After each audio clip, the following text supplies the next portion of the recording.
Oke lah. Jadi kita kumpul yang kedua kali. Ini seri yang ketiga seharusnya. Seri yang ketiga. Dari yang pertama saya bantah otak-atik matuk IHWH dibalik menjadi kata Allah. Kemarin saya sudah bantah tentang yang tidak menyebut nama Yahweh masuk neraka. Ini sekarang masuk ke pertanyaan yang kedua. Yang kemarin tidak saya jawab, saya bahas. Sebelum saya masuk ke materi tentang pertanyaan kedua, yang terus terang itu cukup panjang saya siapkan materinya. Jadi kita mungkin malam hari ini agak lama. Saya ingin memberikan sedikit review tentang kajian kemarin. Yang tidak menyebut nama Yahweh, tidak hormati Yahweh. Itu penekanan opini yang dikembangkan. Yang jadi masalah, Yesus sama sekali tidak pernah mengucapkan Yahweh. Apakah dengan itu dapat diartikan Yesus dan semua para rasul yang adalah orang Israel, orang Yahudi, tidak hormat kepada Yahweh, orang yang berkeyakinan ajaran sesat? Ini pertanyaan sebaliknya. Terus terang, cara pandang tidak mengucapkan nama Yahweh dari mulut secara verbal, itu divonis orang yang tidak menghormati nama Yahweh. Bahkan, selain tidak mengucapkan nama Yahweh, kita mengucapkan sesembahan lain, Allah katanya begitu. Itu dosanya bertumpuk-tumpuk. Nah, saya sedikit sedikit review. Sebagai orang Yahudi, firman yang menjadi manusia, rabi, guru agama Taurat buat orang-orang Yahudi di zamannya, saya yakin Yesus sangat menghormati orang tuanya sebagai aplikasi praktis dari hukum kelima.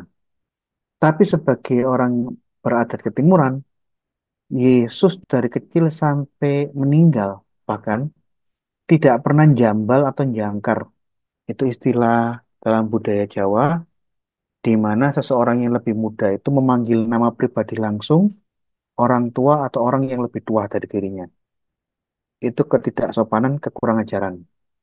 Saya rasa Yesus tidak pernah manggil Yusuf langsung Yusuf, Yusuf, Maria, Maria, tidak pernah.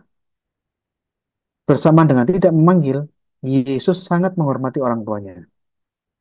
Nah, jadi saya ingin mematahkan presuposisi bahwa mengucapkan, menyebut nama itu diidentikan sama dengan menghormati. Terus terang, tukol, memanggil, menyebut, itu berbeda dengan menghormati. To respect or to honor someone. Ntar ya, saya cek dulu ada yang nggak bisa masuk. Oke. To call itu totally different with to honor or to respect someone. Jangan dicampur adukkan masalah memanggil dengan menghormati. Kedua, penghormatan yang kamu maksud itu dalam perspektif apa? Ini materi minggu kemarin. Perspektif barat kah? Perspektif timur kah? Atau perspektif Yahudi? Sekalipun ada kemiripan budaya Yahudi, budaya timur dengan kita di Nusantara, yang membedakan antara budaya timur pada umumnya dan kita orang-orang di Nusantara dengan budaya Yahudi apa? Kesantunan memanggil orang tua itu bukan sekedar norma kesantunan budaya, tapi itu masalah keagamaan sampai diatur di dalam Derek Erets penjabaran hukum kelima. Jadi itu bukan hanya berhubungan dengan pantas tidak pantas, sopan tidak sopan, tapi dosa apa tidak. Ini yang membedakan cara orang Yahudi menghormati orang tua, tidak memanggil namanya secara pribadi dan segala macamnya itu bukan hanya masalah kesantunan. Iya kesantunan. Tapi lebih dari itu masalah spiritual. Dosa apa tidak dosa, melanggar hukum kelima apa tidak kelima. Ini yang harus dipahami. Sebagai pembanding, penjelas, kita semua rasanya mengenal Raden Ajeng, Raden Ajeng Kartini, R.A. Kartini. Semua tahu lah, wong kita selalu memperingati Hari Kartini. Dia anak Romo Adipati Aryo Sasongringat dan M.A. Ngasirah, ibunya Ngasirah namanya. Dia sangat hormat dengan ayahnya, apapun perintah ayahnya dia tunduk. Bertemu ayahnya, dia tidak pernah memandang wajahnya, menatap matanya langsung. Dia selalu menunduk ke bawah dan berbicara dengan bahasa yang lembut. Mau ketemu bapaknya, dia berjalan dengan lutut di kaki di tanah. Setelah gak jauh baru dia bisa berdiri dan dia menjauh. Tentang bagaimana budaya Jawa waktu itu, bagaimana sikapnya Raden Ajeng Kartini kepada ayahnya, ini tercatat di dalam bukunya Habis Gelap Terbitlah Terang. Dia sangat-sangat hormat dan di dalam budayanya, budaya Jawa waktu itu, dia sampai ngomong dengan orang tua bisik-bisik, nggak bisa ngomong keras. Ngomong intonasi yang agak tinggi aja bisa dianggap kekurangan ajaran, bisa dimarahi. Jalan ada orang tua, langsung dia berlutut, jalan dengan lutut. Setelah agak jauh baru dia berdiri. Ini budayanya.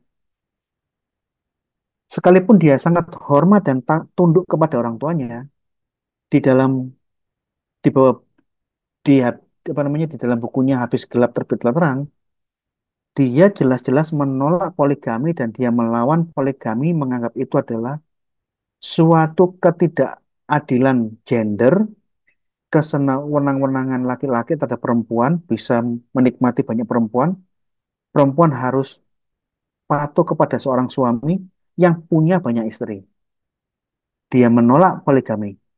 Namun sekalipun dia menolak dan tidak suka dengan poligami, di saat dia dikawinkan sebagai istri yang keempat oleh ayahnya, dia laksanakan sebagai bentuk ketaatan dan kepatuhannya, hormatnya kepada orang tua. Dan di saat yang sama, saya yakin, saya tahu benar, bahkan dia tidak pernah manggil ayahnya dengan nama pribadinya. Sososro, Sososro, Sosroningrat, atau panggil ibunya. Rara Ngasirah. Saya yakin Kartina tidak akan pernah melakukan yang seperti ini. Karena apa? Di dalam budaya Timur, konteks di dalam hal ini adalah budaya Jawa oleh Ratna dalam perspektifnya Raden Ajeng Kartini, cara menghormati orang tua di budayanya tidak memungkinkan boleh memanggil orang tuanya dengan namanya langsung. Jadi kita harus lihat perspektifnya siapa. Nah, ini yang jadi masalah. Aliran Yahwisme sengaja mengajarkan, menyebarkan paham baru yang tidak cocok dengan budaya Yahudi. Dia comot budaya Eropa, budaya Amerika, karena memang aliran ini dari Amerika, dan dia memaksakan budaya Barat, Western style, ke dalam semua lini agama, baik agama di Indonesia, bahkan terhadap semua tokoh-tokoh di dalam Alkitab, khususnya para rasul dan Yesus. Sehingga Yesus dan para rasul digambarkan sebagai sosok yang anggota Yahwisme, yang itu tidak sesuai dengan sejarah. Itu mereka sebarkan budaya yang asing, budaya yang baru, dengan berbagai info bohong. Yang malam hari ini, pembahasan pertanyaan kedua, saya akan ulas lagi untuk melengkapi pembahasan yang kemarin, yang pertama. Nah, setelah pertanyaan pertama kemarin saya sudah patahkan, Yesus tidak pernah sebut Yahweh, apakah kamu ngotot seperti ini? Artinya kamu ingin mengatakan Yesus dan semua para rasul masuk neraka dengan yang sesukaannya kalian? Pertanyaan ini tidak bisa dia tidak jawab dengan secara tegas. Dia nggak berani mengatakan Yesus masuk neraka, tapi dia juga tidak mau menyerah bahwa yang tidak menyebut nama Yahweh masuk neraka. Jadi dia mengambang, jawabnya lari sana lari sini, muter-muter, tak karuan, ujung-ujungnya kembali harus mengucapkan nama Yahweh karena surga adalah miliknya Yahweh. Suasana di seminar mulai panas karena beberapa orang mulai tersadar tentang keanehan opini yang disebarkan argumentasi oleh Yakub Sulistyo. Saya susuk ke pertanyaan kedua. Saya menyanggah. Jadi pada waktu pertanyaan kedua ini sebenarnya saya ini menyanggah, bukan bertanya. Saya menolak pernyataan Pak Yakub bahwa Yesus bercakap-cakap sehari-hari dengan umat yang ada, orang yang ada di zamannya dalam bahasa Ibrani. Saya menolak keterangan Pak Yakub Sulistyo bahwa semua rasul adalah orang Israel, orang Yahudi. Mereka menulis Injil yang asli pertama kali adalah dalam bahasa Ibrani. Saya tolak. Baru saya ajukan pertanyaan. Jikalau Yesus dan para rasul itu memang bercakap-cakap dalam percakapan sehari-hari itu bahasa Ibrani, para rasul menulis Injil yang asli dalam bahasa Ibrani, saya minta bukti, bukan pernyataan kosong. Tolong Pak Yakub, tunjukkan, tidak usah dua Pak, tunjukkan satu bukti manuskrip saja. Adanya perjanjian baru bahasa Ibrani yang ditulis dari abad pertama. Yang mungkin kita tidak tahu ini yang asli apa enggak. Anggaplah ini salinan, tapi dengan Bapak bisa menunjukkan satu salinan perjanjian baru bahasa Ibrani dari abad pertama. Bagi satu bukti yang kuat, yang bisa menguatkan pernyataan-pernyataan Bapak. Kalau dari abad pertama tidak bisa ditemukan, saya minta yang abad kedua. Kalau abad yang kedua tidak bisa, saya cuma minta satu Pak dari abad ketiga. Kalau abad ketiga tidak ada, saya minta yang abad kelima. Nggak ada abad ketujuh, 8, 9, 10. Saya nggak minta 5, nggak minta 100, saya cuma minta satu aja. Kalau memang ada. Jangan nantang manuskrip bahasa Yunani Pak ya. Saya orang teologi, kita orang-orang teologi, kita tahu bahwa manuskrip dalam bahasa Yunani itu 5 sampai tahun 2018 tercatat 5.856 ribuan, terlalu banyak jumlah manuskrip yang tersimpan di berbagai museum, berbagai universitas, berbagai biara di seluruh dunia. Bahasa Latin itu kira-kira hampir 10.000 lebih. Bahasa Aramaik dan sebagainya, total manuskrip sampai tahun 2018 terkumpul 23.986. Yang tentu saja pada waktu saya ketemu sama Pak Yakub, saya tidak mengungkapkan data-data yang terbaru ini. Seingat saya pada waktu saya berdebat dengan Pak Yakub sebenarnya Pak Yakub di Hotel Elmi, saya waktu itu masih menggunakan catatannya Josh McDowell, menggunakan data yang lama, sampai di zamannya saya ikut seminar itu, buku yang saya baca mengatakan manuskrip Yunani itu 5.700 lebih, Latin dan sebagainya 11.000, total semua manuskrip-manuskrip kuno itu 22.000. Saya ngomong masih menggunakan data yang terbaru.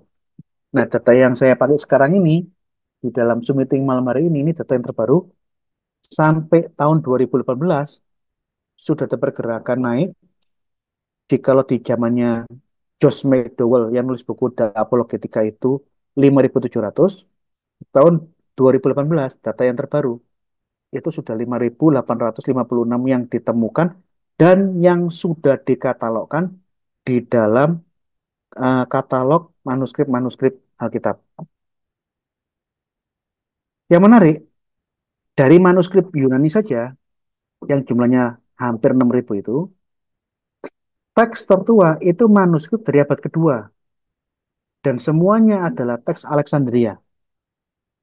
Teks Alkitab Perjanjian Baru yang ditemukan di Mesir. Nah, begitu saya penyangga bahwa Yesus dan para rasul itu tidak berbahasa Ibrani, Pak. Kemudian saya susul dengan pertanyaan, berikan saya bukti, satu aja kalau ada. Dia jawab, ya memang nggak ada buktinya. Manuskrip kuno bahasa Ibrani itu nggak ada. Dia tahu bahwa memang yang banyak itu ya bahasa-bahasa Yunani, bahasa Latin. Tetapi dia ngeyel juga. Nah ini yang jadi masalah. Dia ngeyel setelah dia mengatakan memang tidak ada, belum ditemukan manuskrip. Dia mengucapkan sebuah pernyataan yang sangat konyol, pernyataan yang tidak benar. Dia ngomong, tapi catatannya Pak Pias, dia menyebut bahwa Matius menulis Injilnya di dalam bahasa Ibrani. Terus, ini pun saya sanggah. Saya tahu Papias mengatakan di dalam tulisannya bahwa Rasul Matius menulis Injil dalam bahasa Ibrani. Tapi itu bukan bahasa Ibrani yang Bapak pahami seperti bahasanya orang Yahudi saat ini. Ibrani modern. Itu bahasa Aramaik, Pak. Begitu saya dia berusaha menyangga, saya tanya, kalau demikian, kita tidak usah berdebat apakah bahasa Ibrani yang dimaksud Papias ini Ibrani bahasa Yahudi, bahasa Ibraninya yang Bapak maksud, atau bahasa orang Ibrani di saat itu, yaitu bahasa Aramaik. Sekarang tunjukkan pembuktian di mana manuskrip Ibrani yang ditulis oleh Matius seperti yang ditulis yang disebut oleh Papias di dalam tulisannya. Mana manuskripnya? Disimpan di mana? Dari abad berapa? Dia ngelak. Terus saya bilang yang dimaksud Papias itu sama dengan manuskrip sama dengan ayat-ayat Alkitab yang ada kutipan-kutipan bahasa Ibrani di dalam Alkitab bahkan dikatakan ini bahasa Ibrani padahal sesungguhnya itu bahasa Aramaik. Yang dimaksud Papias itu adalah bahasa yang digunakan orang Ibrani di saat itu. Dan itu adalah bahasa Aramaik, Pak, bukan bahasa Ibrani yang Anda maksud. Karena ada perdebatan antara saya dengan dia, dia memberikan pertanyaan yang sangat-sangat konyol. Tapi saya pernah lihat manuskrip Ibrani yang asli dari abad-abad pertama, abad mula-mula itu di Israel, yaitu di Yad Vashem. Begitu dia ngomong Yad Vashem, saya dan beberapa teman-teman yang belajar, yang mengerti apa itu Yad Vashem, anak-anak ISS, tolak-tolak, loh. Kok tambah lama tambah nggak ngena wong iki pikirku. Bapak Ibu tahu apa itu Yad Vashem? Yakub bilang pernah melihat manuskrip Ibrani abad pertama, abad kedua di Yad Vashem Israel. Yad Vashem yang dia ucapkan di dalam seminar di Hotel Elmi yang dihadiri oleh Ibu Susan, ada Barda anak STTII Surabaya, anak muda di bawah saya, ada Freddy Dimpudus, GPIB Maranatha, Glenn Tapindingan, dan beberapa teman-teman ISS datang, termasuk mantan muslim yang jadi Kristen, Umar Tauhid, orang Lamongan itu, yang jadi pendeta misianik, hadir mendengarkan pernyataan ini. Yad Vashem itu museum Holocaust, museum untuk memperingati pembantaian Yahudi oleh Hitler. Jadi begitu dia mengucapkan dia pernah menjadi saksi mata melihat manuskrip Ibrani perjanjian baru dari abad-abad yang awal-awal, di Yad Vashem, jelas saya nggak terima. Begitu saya kepin mau menyanggah kembali, dilarang sama moderator. Moderatornya tuh kalau nggak salah dia anggota gereja YHS yang gemuk. Sudah cukup, cukup, cukup, cukup, cukup. Jangan terus lagi nanti waktunya nggak habis karena kita menyewa ruangan ini tuh ada jamnya. Yang penting, Bapak kan Yesus only kan, hanya Yesus kan. Saya diarahkan Yesus only. Itu saya masih belum paham. Yesus only itu apa? Loh ya, gini, terlepas dari perbedaan pandangan Anda dengan Pak Yakub, Anda kan Yesus aja kan yang penting. Yesus only kan. Waktu itu saya nggak ngerti Yesus only. Saya mantu-mantu aja. Jadi caranya moderator untuk mengkat saya itu ya jangan jadi rame. Saya nggak dikasih kesempatan untuk melanjutkan sanggan-sanggan saya. Seminarnya segera ditutup. Terus Yakub Sulistyo diajak ke ruang makan, dijauhkan dari ruang apa namanya ruang seminar. Nih, saya berikan sedikit informasi secara sambil lalu cepat supaya Anda ngerti bahwa Yakub Sulistyo tidak malu-malu mengatakan di dalam seminarnya waktu itu di Hotel Elmi, dia pernah melihat manuskrip Perjanjian Baru kuno di Yad Vashem. Yad Vashem ini museum untuk mengingat pembantaian Yahudi. Ini foto Yad Vashem. Ini bagian dalamnya Yad Vashem. Foto dari orang-orang yang meninggal di pantai yang bisa diselamatkan dipasang semua di sini. Fotonya yang terselamatkan orangnya sudah mati semua. Nih, ini orang-orang yang mati, orang-orang Yahudi yang dibantai pada waktu Holocaust oleh Hitler. Ini pakaian-pakaian yang diambil dari kamp-kamp konsentrasi, tempat orang Yahudi dipekerjakan paksa atau menunggu momen untuk dimatikan di dalam ruang gas. Ini sepatu-sepatu yang dikumpulkan dari semua kamp-kamp konsentrasi di Auschwitz, di macam-macam, dan diletakkan sekarang bisa disaksikan di Yad Vashem. Ini orang-orang Yahudi yang datang melihat saudara sebangsa setanah air mereka, satu suku mereka yang dibantai oleh Hitler di zaman Perang Dunia Kedua. Ini Yad Vashem, seperti ini. Jadi saudara, Anda lihat, di saat dia kepepet tidak bisa menjawab tentang pembuktian kebenaran atas apa yang diajarkan, tanpa ragu-ragu dia menipu, berbohong di depan umum. Coba lihat, ini yang dilakukan oleh Yakub Sulistyo.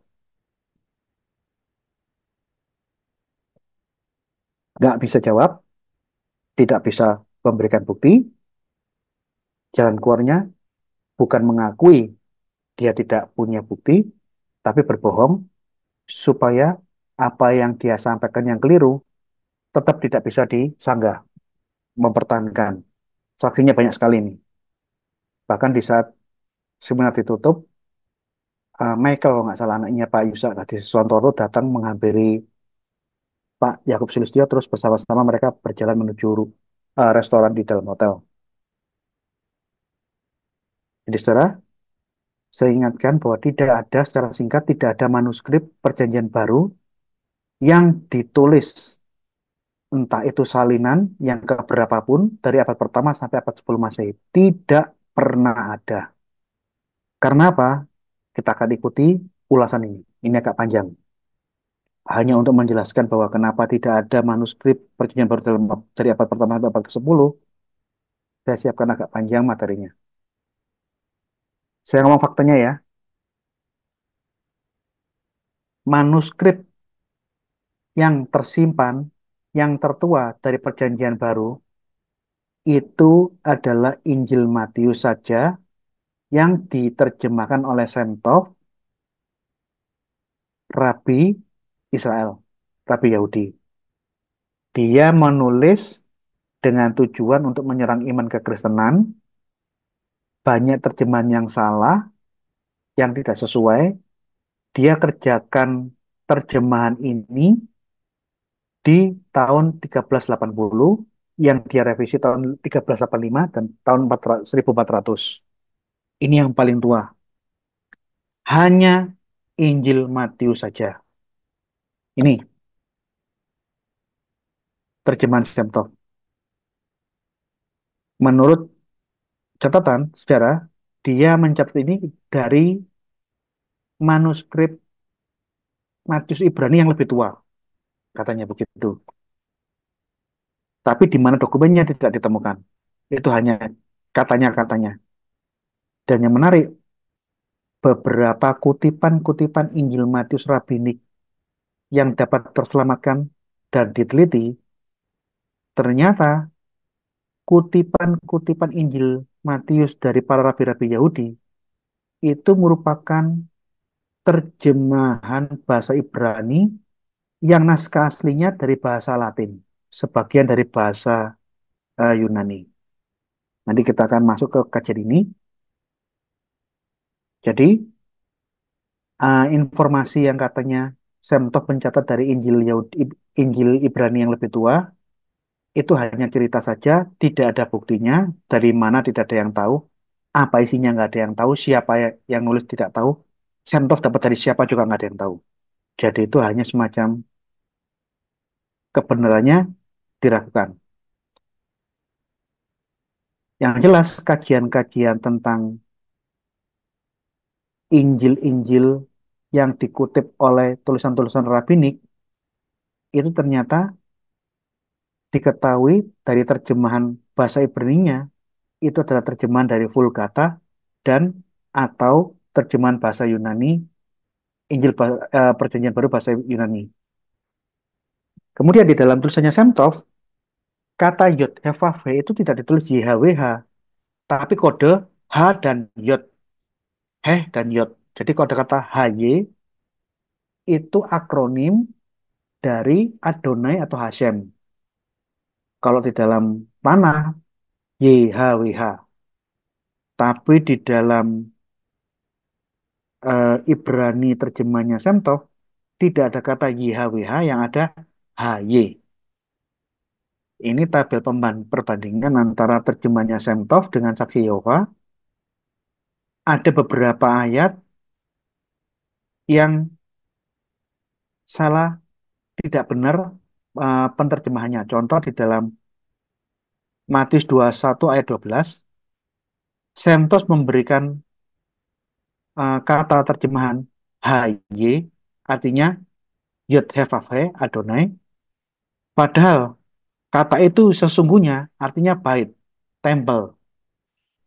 Termasuk di dalam Matius 22:31 dan ayat 32, Semtos memberikan terjemahan HY, maksudnya Yod Heh Vav He, padahal di dalam naskah aslinya, Yunaninya, itu God, Allah, Theos. Bahkan ada terjemahan yang lucu. Sapaan, greeting, good day, halo, gimana kabarnya? Di dalam Matius 28 ayat 9, kata sapaan itu, greetings, dikasih terjemahan Hashem. Ini menarik ini. Jadi ada banyak terjemahan yang keliru dan kurang tepat yang dikerjakan Semtov. Setelah Semtov, hasil terjemahan bahasa Ibrani untuk Injil Matiusnya yang gak karu-karuan itu diperbaiki oleh Dutilet, orang Perancis, di tahun 1555.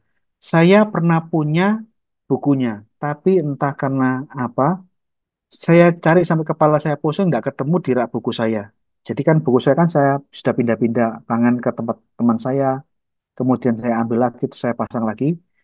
Saya cari koleksi Matius terjemahnya Dutilet, nggak ketemu. Padahal Matius terjemahan Dutilet ini saya pakai di setiap kali saya debat dengan kelompok Yahwisme. Dengan beberapa kali saya debat, setiap kali saya debat saya bawa buku ini. Tapi karena saya nggak menemukan, ya saya gunakan Yahweh, apa namanya, Injil Ibrani Matius Dutilet ini dari internet. Dutilet ini adalah uskup Prancis. Dia orang Katolik, jabatannya uskup. Dia yang memperbaiki terjemahannya Semtov yang kurang kurang presisi. Selain Dutilet, uskup Prancis, ada orang lain di Jerman yang juga menerjemahkan Injil Matius ke dalam bahasa Ibrani. Namanya itu Sebastian Munster. Ini masih hidup sejaman, hanya beda negara, dia dari Jerman. Sebastian Munster. Sebastian Munster, dia adalah orang Jerman, lahir tahun 1488, meninggal 1552, 3 tahun sebelum apa namanya terjemahannya Dutilet. Awalnya dia adalah orang Katolik, anggota biarawan Ordo Fransiskan. Entah kenapa, Sebastian Munster yang awalnya orang Katolik dari Ordo Fransiskan, dia convert ke Protestan, ikut aliran Lutheran. Jadi kelompok Protestan. Ini Munster, penerjemah di tahun 1550-an. Ini terjemahnya. Munster bikin terjemahan 3 kolom, Ibrani, Latin, dan Yunani. Ini terjemahnya Munster. Oh, ini bukan, bukan, bukan. Ini terjemahnya Alfonso, Alfonso de Zamora. Ada penerjemah yang lain, Alfonso de Zamora dari Spanyol. Orang ini menerjemahkan surat Ibrani ke dalam bahasa Ibrani yang awalnya dari bahasa Latin. Dia terjemahkan ke dalam bahasa Ibrani. Alfonso de Zamora ini salah satu kontributor Polyglot Complutum yang dibuat oleh Sinuga, apa Sunaga namanya. Polyglot Complutum itu terjemahan Alkitab 3 kolom yang seperti Anda lihat. Di tengah-tengahnya terjemahan bahasa Latin, di sebelah kanan bahasa Ibrani, di sebelah kirinya bahasa Yunani. Ini melambangkan bahwa Yesus disalib karena divonis mati oleh orang ya Yunani atas desakan orang-orang Yahudi. Jadi Polyglot Complutum itu desainnya seperti ini tuh karena memang ini simbol bala bahasa Latin itu yang di tengah melambangkan Yesus, orang Yunani dan bahasa Yunani dan bahasa Ibrani itu adalah lambang dari orang-orang yang menghukum Yesus. Ini ini maksudnya desain penempatan kolom dalam Polyglot Complutum. Kemudian ada terjemahan-terjemahan parsial yang bukan Injil atau hanya potongan-potongan surat. Contoh Marco Marini, orientalis Italia yang hidup di tahun 1552 sampai 1594. Dia anggota kongregasi. Dia juga biarawan dari San Salvatore di San Giovanni Brescia. Dia pengoreksi bahasa-bahasa Ibrani yang diterbitkan oleh Vatikan. Karena memang dia memang ahli bahasa Ibrani. Dia menerjemahkan secara parsial Matius dan Markus yang diterjemahkan dari Matius dan Markus bahasa Latin. Jadi ya, di zamannya ini Marco Marini menerjemahkan Matius dan Markus dalam bahasa Ibrani dari sumbernya bahasa Latin. Kemudian dia juga yang pertama kali menerjemahkan Targum Yerusalmi dalam bahasa Ibrani. Kenapa? Karena Targum itu aslinya ditulis dalam bahasa Aramaik. Marco Marini menerjemahkan ke dalam bahasa Ibrani. Ini saya kasih singkat sedikit ya tentang sejarah penerjemahan Perjanjian Baru Ibrani ya. Jikalau tadi kita lihat terjemahan parsial hanya Injil Matius saja atau Matius dengan Markus atau terjemahan surat Ibrani saja. Sekarang terjemahan Perjanjian Baru yang lengkap, jadi semua Injil sampai Wahyu itu pertama kali baru dikerjakan tahun 1605 oleh orang Jerman Elias Hutter. Ini bukunya Elias Hutter. Terjemahannya Elias Hutter untuk Perjanjian Lama disebut Opus Quadripatritum. Perjanjian Lama diterjemahkan dalam 4 bahasa 4 kolom. Bahasa Ibrani berdampingan dengan Yunani, Latin, dan bahasa Jerman. Ini yang Perjanjian Lama. Khusus bagian bahasa khusus Perjanjian Baru, terjemahan yang menarik sekali. Dia menggunakan 12 versi terjemahan. Karena ada 12 versi terjemahan di dalam satu buku, makanya dibilang Dodecaglot Bible. Jadi satu perjanjian baru ada 12 versi bahasa. Ini keluar 2 volume yang terbit tahun 1599 dan tahun 1600. Dodecaglot itu pun hanya terdiri terjemahan Injil-Injil, Kisah para Rasul, surat-surat penggembalaan, dan Wahyu tanpa tulisan-tulisannya Paulus. Jadi Dodecaglot terjemahnya Alexander itu hanya ini saja. Injil, Kisah para Rasul, surat-surat penggembalaan, suratnya Petrus, Yohanes, dan Yakobus, serta Wahyu non-Pauline scripture di luar tulisan-tulisannya Paulus. Ini contoh terjemahan yang dikerjakan oleh Suter. Nah, sekarang saya kasih sedikit informasi sambil jalan ya, supaya dengan saya menunjukkan data-data ini, tidak mudah Bapak Ibu ditipu oleh kelompok-kelompok Yahwisme yang mereka kalau ngomong tuh kalau jualan obat itu ya wih hebat banget, tapi datanya tuh ngawur semua, keliru semua. Ini saya dapat datanya ini dari Wikipedia. Terjemahan Ibrani hanya Injil Matius, ini contoh-contohnya, sudah dikerjakan oleh Sebastian Master, oleh J. Quick-Burns, Jan Marcier, ada juga Rabbinical Translation of Matthew yang disempurnakan penerjemahannya oleh Jean Dutillette, uskup di Perancis, ada Anton Margarita, Ella Solovetsky, ada William Henry, ada J.M. Paul Bucket. Ini hanya terjemahan Injil Matius dalam bahasa Ibrani. Ini kronologisnya ada. Kalau hanya Injil Markus, ada yang diterjemahkan oleh Walter Herbst tahun 1575, ada Thomas Roy and William Bingu Fuller tahun 1813, 1817, ada juga Robert Lindsay, ini tahun 1969. Terus kita lihat berikutnya, data berikutnya. Terjemahan Lukas dalam bahasa Ibrani baru dikerjakan tahun 1575 oleh Frederikus Petrus, pastor Lutheran di gereja Brunswick. Terjemahan Injil Lukas yang kedua baru dikerjakan 1735 oleh Heinrich Forman.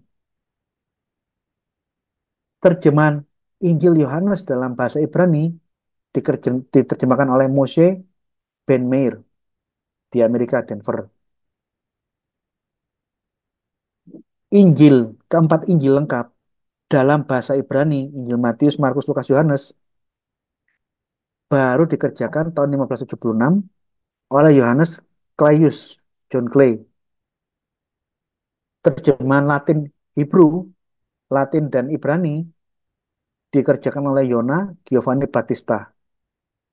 Nama aslinya adalah Yehuda Yona ben Ishak di Italia, di Roma. Kemudian terjemahan tahun 1805 Thomas Yates di Inggris, dan tahun 1831 Novum Testamentum Hebraica William Greenfield. Kalau perjanjian baru secara utuh, Erasmus Oswald ini data-datanya. Erasmus Oswald Fuchs,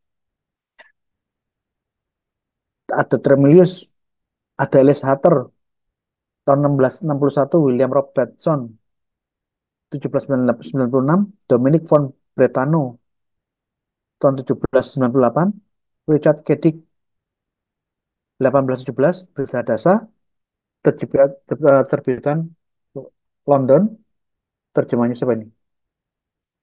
T. Fry, G.B. Cooler, dan yang lainnya. 1838 Alexander McCall, Stanislaus Hoga, Michael Solomon Alexander. 1846 Johann Christian Richard, 1863 Hermann Hefter, 1865 Ezekiel Margoliouth, London Jewish Society di London. Ini data-datanya. Kenapa saya tunjukkan data-data orang-orang ini? Saya ingin tunjukkan kepada para pemirsa, terjemahan bahasa Ibrani itu terjemahan yang baru dikerjakan 1500 pasca Yesus ke atas. Karena dia terjemahan, dia menggunakan naskah sumber untuk terjemahan Ibrani dari bahasa Latin. Contohnya Sebastian Elsater dan Rabbinic Translation sebagian menggunakan terjemahannya mendasarkan dari terjemahan Ibrani bahasa Yunani. Yang lain menggunakan terjemahan Ibraninya yang sumbernya dari bahasa Latin.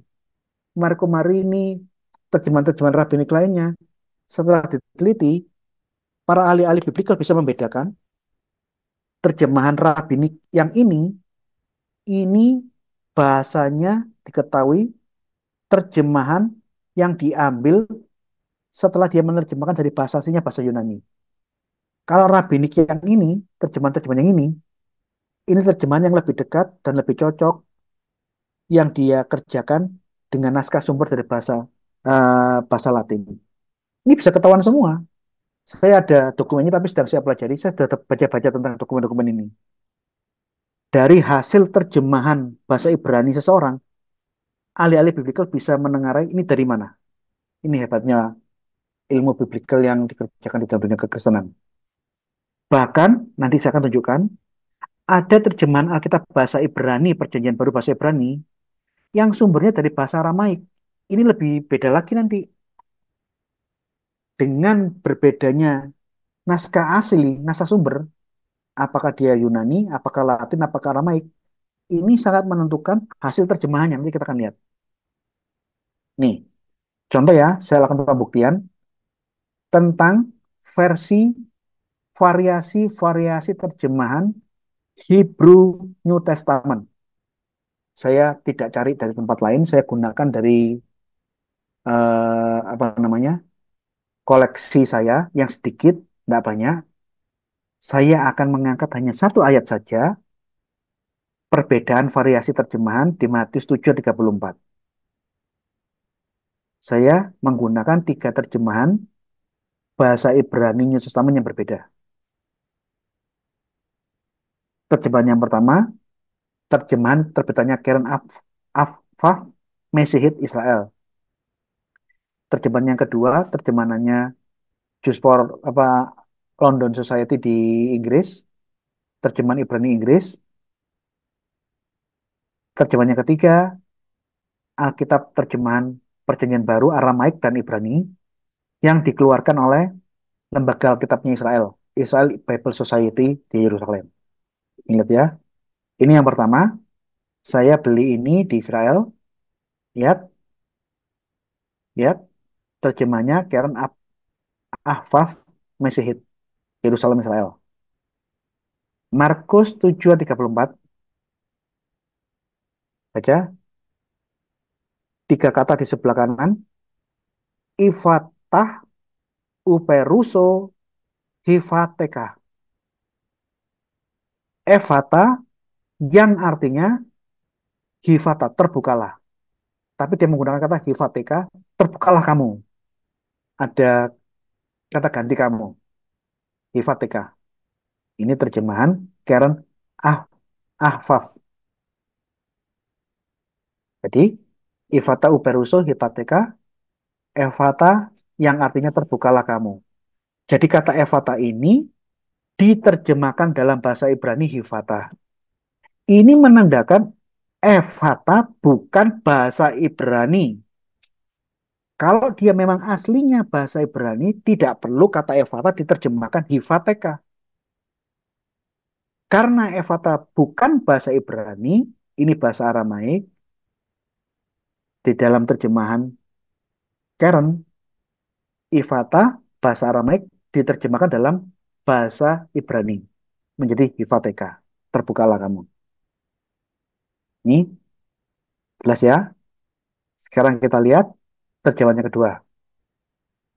Perjanjian baru, dua bahasa, Ibrani dan bahasa Inggris, yang diterjemahkan oleh The Society for Distributing the Holy Scripture for the Jews yang ada di London.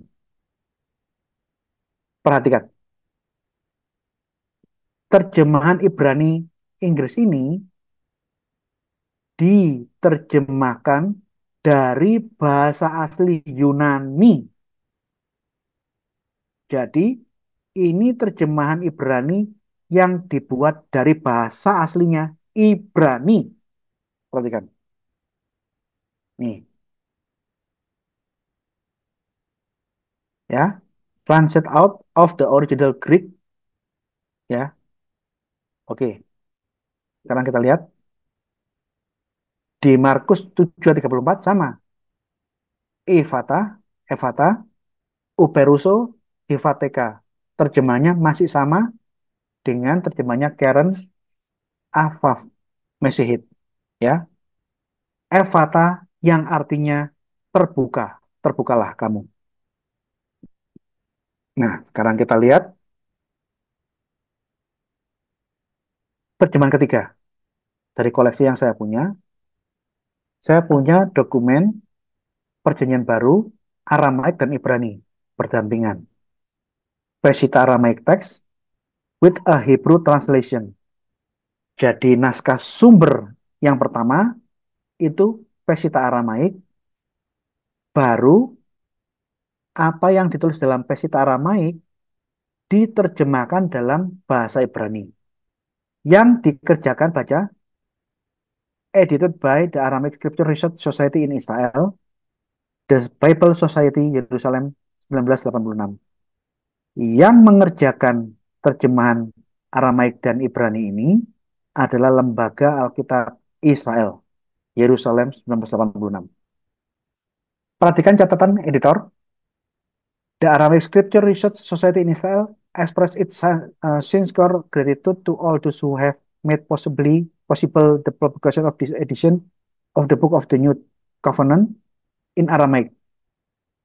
Peneliti Society ya, lembaga penelitian kitab kitab suci Aramaik yang di Israel mengeluarkan secara khusus pengucapan terima kasih kepada orang-orang yang telah memungkinkan publikasi ini, sebuah edisi perjanjian baru dalam bahasa Aramaik with a translation in Hebrew dengan terjemahan bahasa Ibrani in order to render the Aramaic text legible to those who do not know the Aramaic script.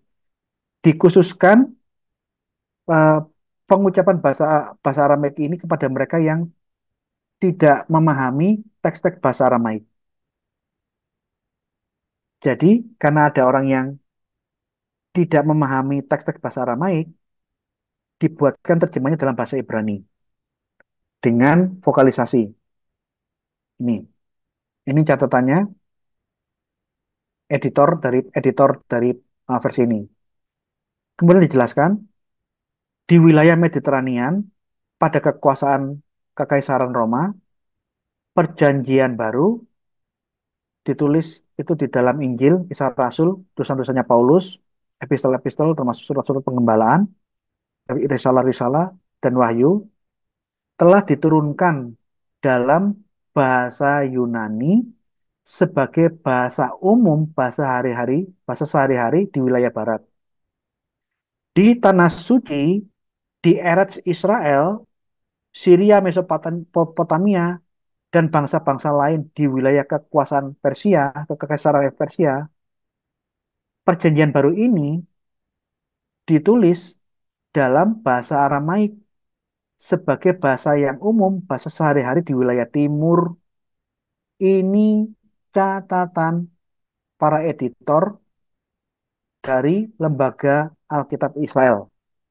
Ya, di zaman Yesus, di zaman kekuasaan Roma, bahasa sehari-hari orang-orang di Timur Tengah sampai ke arah Mesopotamia itu bahasa sehari-harinya bahasa Aramaik. Nih, sebelah kanan perjanjian baru dalam bahasa Aramaik, sebelah kiri dalam bahasa Ibrani. Kita lihat ya perbedaan terjemahan dan bagaimana isinya. Kita lihat yang Markus 7:34 dalam bahasa Aramaik. Terus apa? WM, WMR, WMR leh it fata. WMR leh it fata.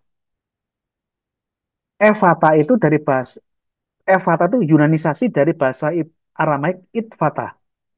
Kita lihat di kolom sisi sebelah kiri yang bahasa Ibrani-nya ya. Nih. We amar lo hifatah. Bukan hifateka terbukalah kamu, tapi hifatah terbukalah. Lihat ya. Hi fatah. Saya garis bawah di sini.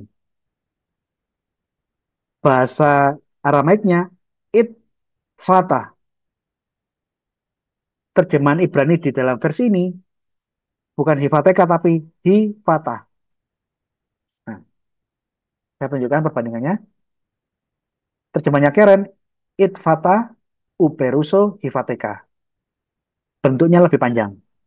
Sama dengan terjemahannya Ibrani Inggris London. Ifata uperuso hifateka. Tapi terjemahan Ibrani Aramaik terbitan Lembaga Alkitab Israel sangat singkat. We amar lo hifata. Dan berkatalah, terbukalah. Bukan terbukalah kamu, tapi terbukalah. Ada suatu pertanyaan.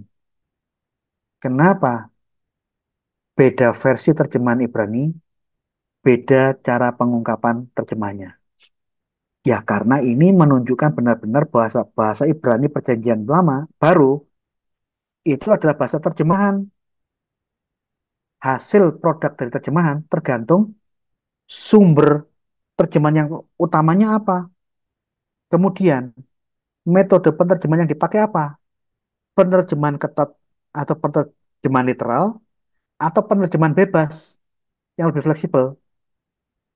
Sumber naskah asli membuat perbedaan hasil terjemahan, termasuk metode penerjemahan yang dipakai di dalam penerjemahan waktu itu. Oleh karena itu, kalau bisa memiliki lebih dari ini, karena bisa melakukan penelitian, masing-masing versi terjemahan bahasa Ibrani Perjanjian Baru bisa beda-beda cara penulisannya. Jadi tambahan, penerjemahan bahasa penerjemahan Perjanjian Baru dalam bahasa Ibrani bukan hanya orang tadi, masih banyak. Saya hanya kasih sambil lalu aja. Ada Salkinson, dia adalah orang Yahudi yang berpindah agama menjadi orang Kristen. Kemudian dia menjadi pendeta Presbyterian. Ada lagi yang namanya Domenico Girasoli Mitano. Dia dulu Rabi Samuel Vivas dari Timur Tengah. Kemudian dia keluar dari Israel ke Roma jadi Kristen. Dia mantan Rabi. Ada juga George Mair. Pada ya.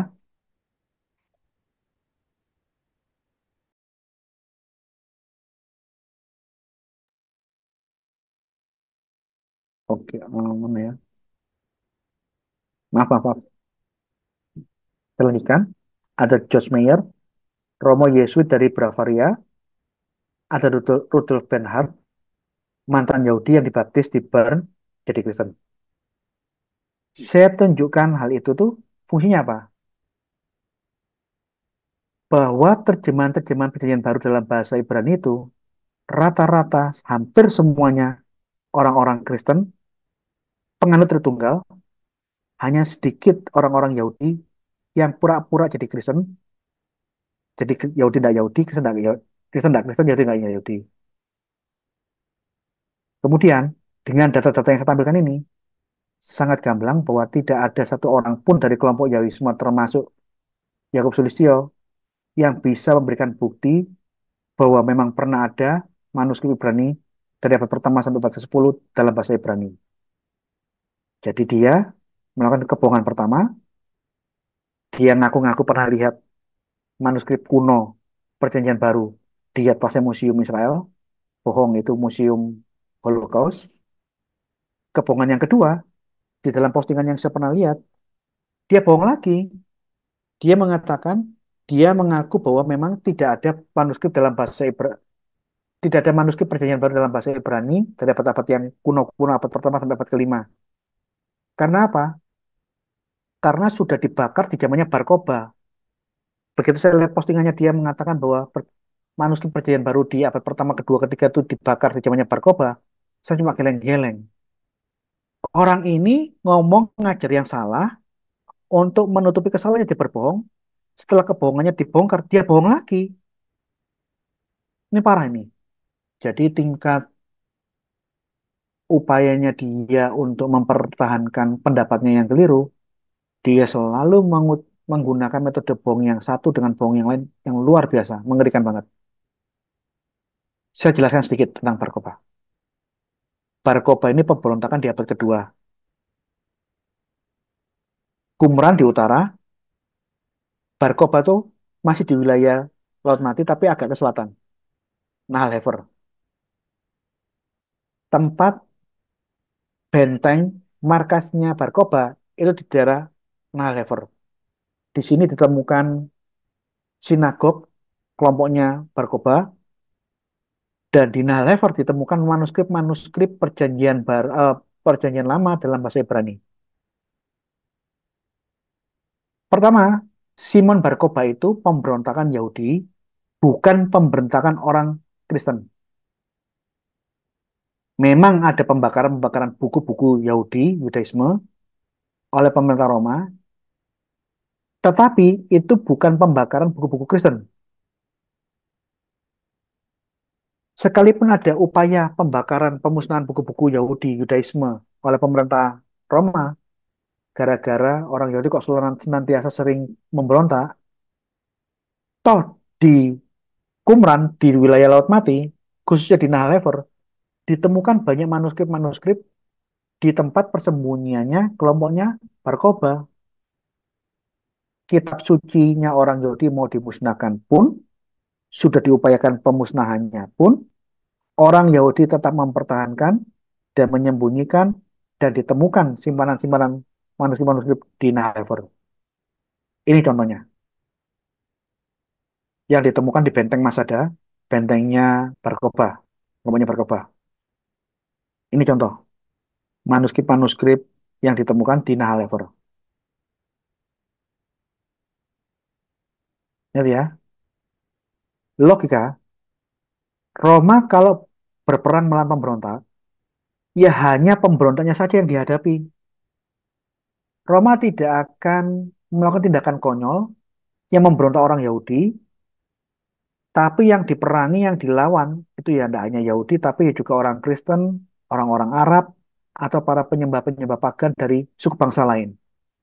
Itu tindakan yang paling bodoh. Karena apa?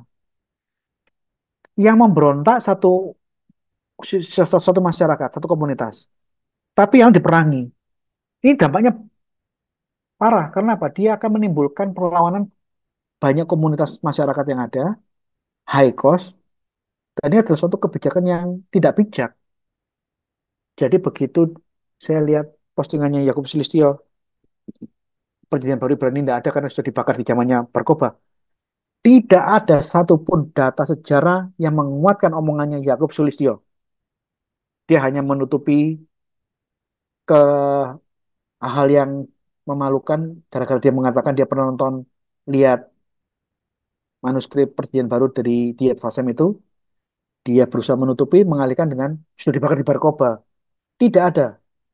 Tidak ada satupun dokumen sejarah yang mencatat ada pemusnahan massal manuskrip-manuskrip perjanjian baru Ibrani di zamannya Barkoba. Tidak ada. Itu informasi hoax yang tidak benar sesuai dengan sejarah. Kitab suci Yahudi maupun kitab suci Kristen mau dibakar oleh siapapun di dunia Kristen ada, tapi bukan di zamannya Barkoba. Ada upaya pembakaran kitab suci di zaman penganiayaan besar, tapi orang-orang Kristen berusaha menyelamatkan kitab sucinya dengan mengadakan penyalinan besar-besaran. Hasilnya, kita bisa menemukan saat ini 22.000 naskah salinan kitab suci kuno di seluruh dunia. Sebagai reaksi dari upaya pembakaran-pembakaran pemusnahan kitab suci oleh Roma.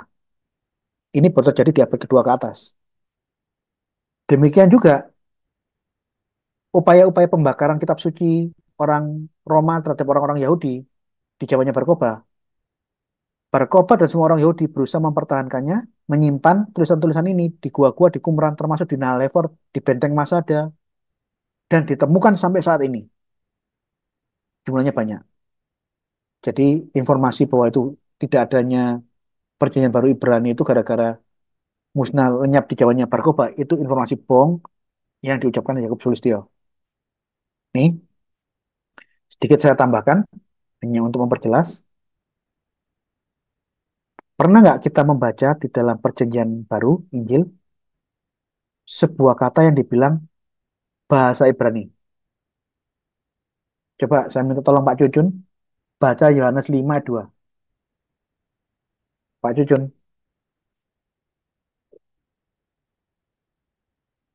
Ya, Pak. Yohanes 5:2. Yohanes 5 ayat 2. Di Yerusalem dekat pintu gerbang domba ada sebuah kolam yang dalam bahasa Ibrani disebut Bethesda. Ada 5 serampinya. Bethesda itu bahasa Ibrani kan kata Alkitab. Oke, coba Bapak lihat Yohanes 19 ayat 13.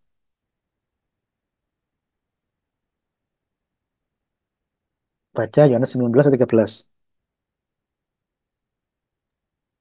Yohanes 19 ayat 13. Ketika Pilatus mendengar perkataan itu, ia menyuruh membawa Yesus keluar dan ia duduk di kursi pengadilan di tempat yang bernama Litostrotos dalam bahasa Ibrani Gabata. Dalam bahasa Ibrani Gabada ya Pak ya. Oke. Coba lihat lagi Yohanes 18 ayat 17. Yohanes 18 ayat 17.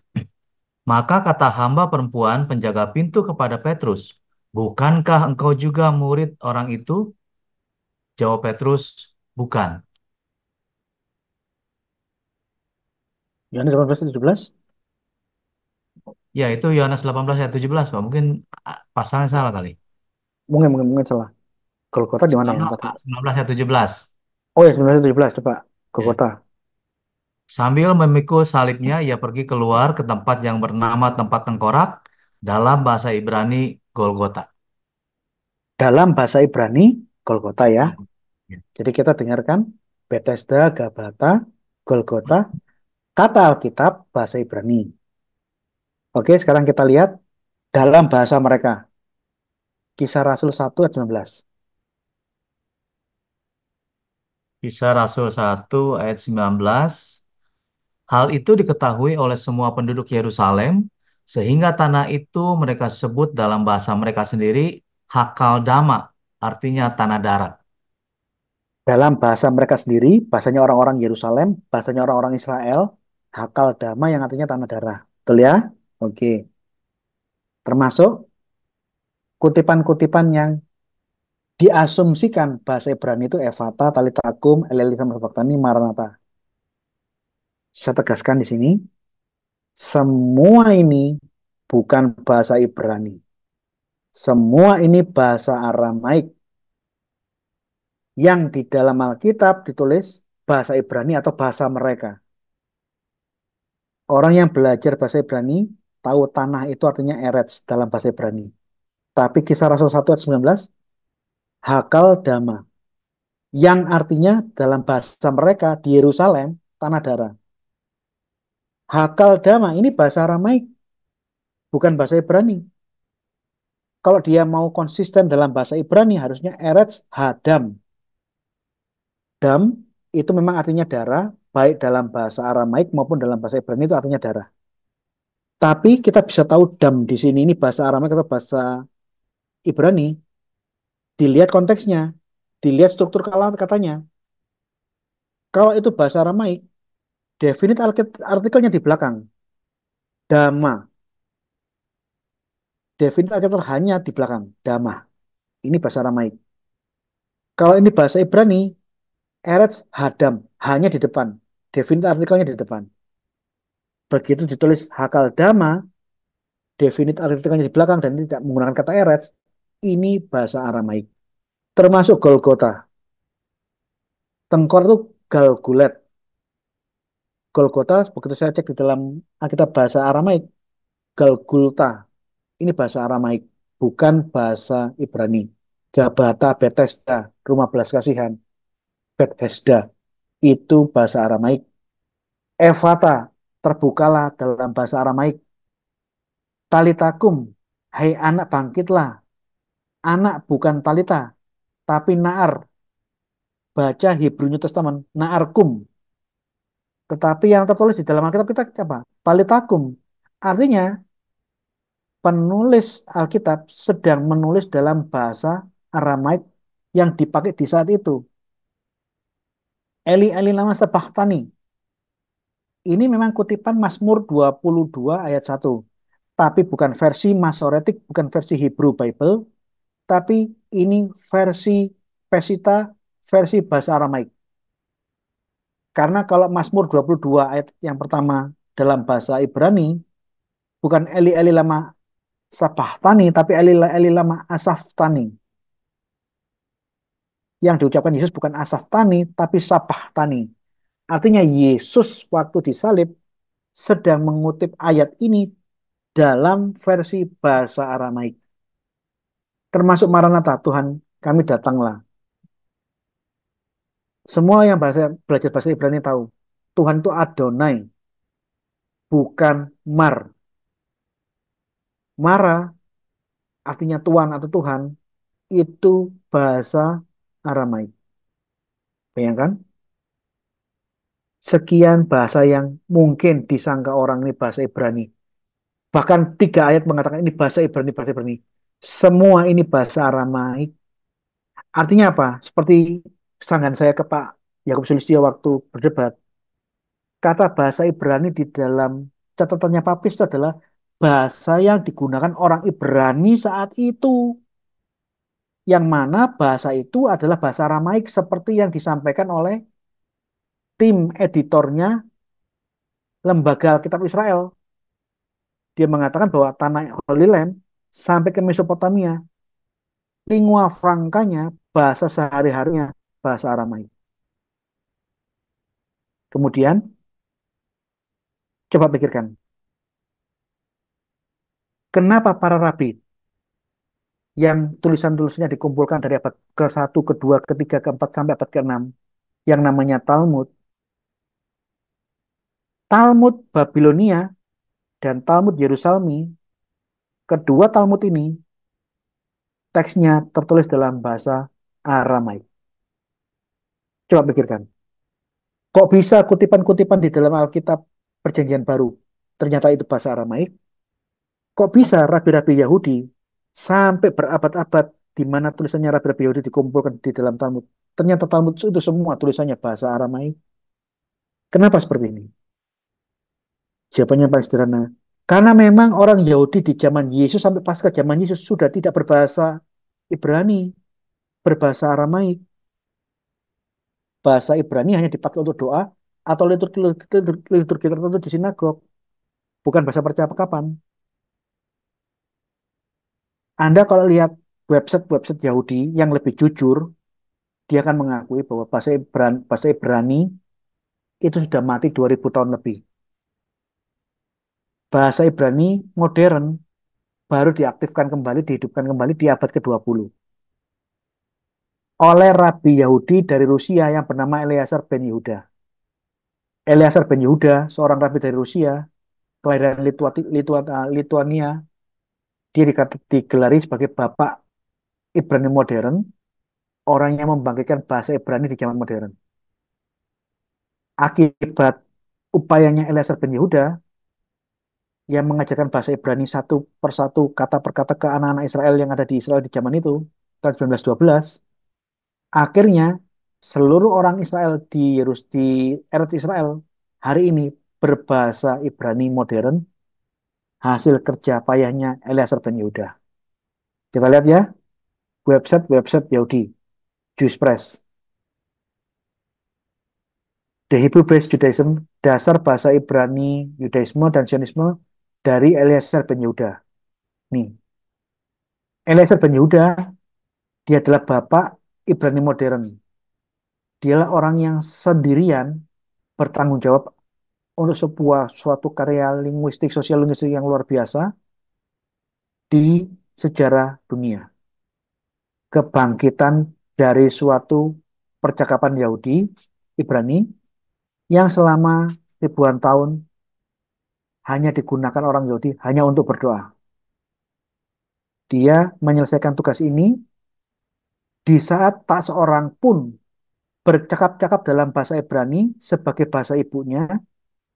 Ketika kebangkitan dari kematian bahasa ini di dalam sejarah kemanusiaan, dia membuat hal ini menjadi memungkinkan hal ini. Jadi bahasa yang sudah mati ribuan tahun, yang bukan lagi dipakai dalam percakapan sebagai bahasa ibu, menjadi bahasa yang dipakai sehari-hari. Dimungkinkan gara-gara kerjaannya, karyanya Eliezer Ben-Yehuda. Sehingga salah satu komentator mengatakan, sebelum Ben-Yehuda, orang-orang Yahudi dapat berbahasa Ibrani. Benar, banyak penerjemah Alkitab itu sudah dikerjakan oleh orang-orang yang berbahasa Ibrani. Tapi sebagai bahasa akademis atau bahasa liturgi. Tapi setelah zamannya Eleazar Ben Yehuda, mereka tidak hanya sanggup, tapi memang bercakap-cakap menjadikannya itu sebagai bahasa sehari-hari, bahasa ibu. Ini karyanya Eleazar Ben Yehuda. Nih, dia yang mengajarkan kata per kata bahasa Ibrani kepada anak-anak Israel, anak-anak Yahudi. Oke, ini orangnya. Ini website yang lain, My Jewish Learning, pelajaran Yahudiku. Ini Eleazar Ben Yehuda, ini orangnya. Eleazar Ben Yehuda dan pembuatan bahasa Ibrani modern. Ini, ketika Eleazar Ben Yehuda datang di Palestina 1881, Ibrani bukan bahasa percakapan dari orang-orang Yahudi. Sejak zaman Alkitab, sejak zaman Yesus, sejak zamannya Esra, di Timur Tengah, itu bukan bahasa percakapan dan yang nulis ini website Yahudi. Kita berterima kasih kepada Ben Yehuda, di mana tahun 1922 cukup banyak pionir-pionir pemula-pemula pionir apa ya, pionir-pionir Yahudi yang bercakap-cakap dalam bahasa Ibrani di wilayah mandatnya Inggris dan menjadikan bahasa Yahudi ini menjadi bahasa ofisial, bahasa yang resmi di Palestina. Hasil karya kerjaannya Eliezer Ben Yehuda. Ini loh. Jadi bahasa Ibrani yang kita kenal sekarang itu bahasa yang baru dihidupkan. Kalau kita ngomong sejarah, Jewish Press, My Jewish Learning, Ensiklopedia Literatur Data Sejarah, ini bahasa yang mati. Baru muncul 1912 kemarin. Tapi bagi kelompok Yahwisme, ini dianggap salah. Tidak pernah. Karena pada waktu di dalam seminar, Yakub mengatakan, Yesus orang Yahudi, Matius orang Yahudi, Rasul-Rasul orang Yahudi. Semua nulis dalam bahasa Ibrani, bukan bahasa Yunani. Jadi, fakta pengakuan dari lembaga Alkitab Israel, apa namanya, website Yahudi, secara-secara, ini salah. Betul, khayalannya Yahwisme. The Bible Society, orang-orang pakarnya di lembaga Alkitabnya Israel keliru. Yang disampaikan Yakub Sulistyo bahwa Yesus dan para muridnya itu bercakap-cakap menulis perjanjian baru dalam bahasa Ibrani, itulah yang benar. Coba bayangkan. Yesus dan para rasul bercakap-cakap dalam bahasa Ibrani. Orang Yahudi asli aja, bahkan para pakar di lembaga Alkitab Israel ngaku lingua franca di tanah suci itu bahasa Aramaik. Tapi ini semua dianulir semua, tidak diperhatikan. Yakub mengajarkan yang sebaliknya. Ngotot PB asli bahasa Ibrani tanpa memberikan bukti sedikit pun. Bikin postingan menertawakan apa namanya perjanjian baru yang kita pakai bahasa Yunani, dia tertawai, dia tidak percaya. Ini coba lihat, kita bisa lihat kalau kita berbicara tentang sejarah, fakta dan kebenaran, ya seperti ini. Bahasa ini baru hidup tahun 1912 ke atas. Eliezer Ben Yehuda meninggal 1922. Sebelum dia datang ke Israel dan mengaktifkan bahasa ini, tidak ada orang pun di Israel yang berbahasa dalam bahasa Ibrani. Tapi fakta ini berusaha dilawan dengan hoax-hoaxnya Yakub Sulistyo. Kesimpulan malam hari ini, tidak ada manuskrip bahasa Ibrani. Cari di buku biblikal manapun, di buku teks manapun, Sampai botak kepalamu tidak akan pernah ketemu karena memang tidak pernah ada. Bahasa Ibrani dalam Injil itu maksudnya bahasa yang dipakai orang-orang Ibrani saat itu. Dan bahasa yang dipakai orang-orang Ibrani saat itu adalah Galilean Aramaik atau Palestinian Aramaik. Bahasa Aramaik versi Palestina atau bahasa Aramaik versi Galilea. PB Ibrani diterjemahkan oleh orang-orang Kristen Trinitarian, uskup pendeta, kongregasi, biarawan-biarawan dari kongregasi. Kongregasi itu suatu perkumpulan di dalam gereja Katolik yang tingkatnya di bawah ordo. Yang kita kenal kan ordo, itu di atasnya kongregasi. Ini orang-orang Kristen semua yang menerjemahkan. Nah, yang menarik, Yakub Sulistyo menggunakan Alkitab terjemahan orang-orang kelompok Tritunggal, tapi dia kembangkan doktrinnya Yahwisme yang anti Tritunggal dengan segala macam kebohongan-kebohongan lainnya. Iya kan? Makanya tadi saya kasih sekilas penerjemah. Saya tunjukkan sekilas penerjemah itu maksudnya apa? Mayoritas penerjemah itu orang-orang Kristen, penganut pemegang teguh ajaran iman Rasul Tritunggal. Uskup, pendeta Lutheran lah, pendeta Presbyterian lah, dari ordo Yesuit lah, ordo manapun. Semua penerjemah-penerjemah Hebrew New Testament itu yang mengimani Tritunggal, bahwa Allah, firman Allah, dan roh Allah, ketiganya adalah satu Allah. Tidak mungkin ada Allah yang terpisah dengan firman-Nya, tidak mungkin Allah itu terpisah dengan rohnya. Di sisi yang lain, Yakub Sulistyo menolak Tritunggal bahwa Allah itu tidak pernah satu dengan firman dan rohnya. Ini aneh. Simbol yang lainnya,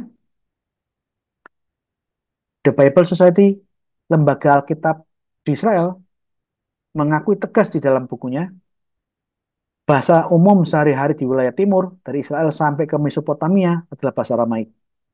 Yang ini pun disanggah, tidak dipercayai oleh Yakub Sulistyo, yang dia tidak bisa memberikan bukti. Jangan-jangan apapun yang kita pakai, yang kita sampaikan, Alkitab aslinya dalam bahasa Yunani, bahasa percakapan Yesus adalah bahasa Aramaik, itu dianggap hoax semua mungkin. Kira-kira begitu mungkin. Ucapan mereka, doktrin mereka bahwa Rasul menulis PB dalam bahasa Ibrani, itu bohong besar yang sampai hari ini pun tidak pernah ada buktinya. Keliru semua. Jadi, yang kita bisa lihat, mereka mempropagandakan suatu ajaran-ajaran yang tidak sesuai dengan fakta. Dia hanya menyebarkan propaganda berdasarkan imajinasi, asumsi teologisnya mereka yang tidak sesuai dengan fakta, yang banyak kelirunya. Dan untuk mempertahankan pandangan mereka yang tidak sesuai dengan fakta, Yesus berbahasa Ibrani lah yang segala macam. Mereka berusaha menutupinya dengan kebohongan-kebohongan. Yesus bisa berbahasa Ibrani, artinya apa? Seperti yang tadi ditulis di dalam website bahasa Yahudi, orang Yahudi bisa berbahasa Ibrani, memakainya dalam doa ataupun liturgi-liturgi. Tapi hanya sebatas itu saja, bukan sebagai bahasa percakapan, bukan sebagai lingua franca di wilayah Yahudi. Ini harus dipahami. Seperti yang tadi disampaikan, banyak sekali penerjemah-penerjemah perjanjian baru dalam bahasa Ibrani yang juga adalah orang-orang Yahudi. Jadi, yang kita bisa lihat, manifestasi dari aliran Yahwisme ini apa? Dia menyampaikan informasi yang salah, informasi yang keliru, dikoreksi tidak mau, dia berusaha mempertahankan dan menutupi kekeliruannya dengan kebohongan dan kebohongan. Jadi bohong dan keliru, bohong dan keliru. Ini merupakan dua hal yang keping mata uang yang mereka sampaikan di dalam aliran Yahwisme. Kira-kira begitu. Oke, sekian kajian malam hari ini.